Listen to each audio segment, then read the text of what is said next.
j'estime que lu ngeen ñu wóolu lu ñu fi yàgg moi y compris les autres hein taxul ñu moom football bi yéen nii toog fii daal les acteurs du football est-ce que vous pensez que jaadu na man Augustin Senghor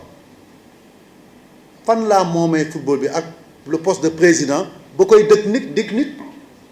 te ngeen xam suñu charte dafa ne élection lay demee kan laa koy dig fii même ñoom si biir COMEX bi ak ci ñi wër football bi y a combien de personnes su ma nee après damay dem xanaa du ma dem bàyyi vite est-ce que damay dem bàyyi leen ñoom ñuy reyante pour nekk président loolu xoolal di jaadu même au plan éthique personne ne peut me faire croire que moi je suis capable de dire sama waay damay dem mais yow laay jox lenge yi parce que lenge yi moom ma ko yéene ko moom par le vote de la même manière te ragaluma ci dara parce que man su ma xasee ba réfléchir ba décider damay dem de la même manière yéen qui m'avait fait confiance pendant 4 mandats si le 2 là vous venez vous dites bon Augustin ok ça suffit tu as bien bossé pas te reposer à Gorée là après la vie continue pare delloo leen njukkal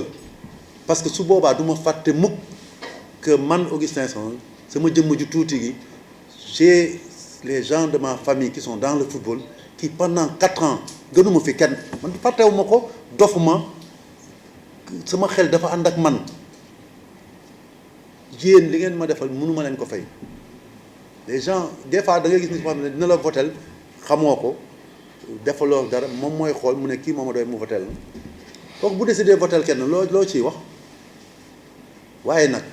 foofu laa bëgg a yegg ak yéen parce que damay bañ ñi ma doon ne présenté wul ma ne non il faut ma yegg ba xool waa base bi ndax def nañ ko suñ ma nee demal tamit ma jéem a xam ndax base bi dafa bëgg a ma def loolu ayu si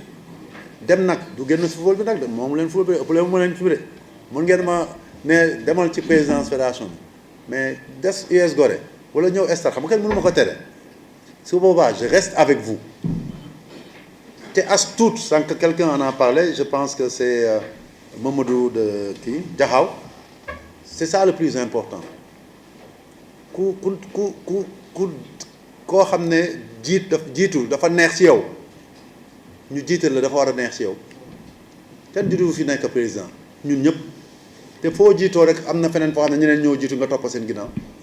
donc man ça ne me heurterait pas un jour que quelqu'un soit à la tête de la fédération et que moi je sois derrière même en tant que dirigeant à la base président de club di dox ci waawam di ko jàppale ci li ma mën ci expérience li ma dund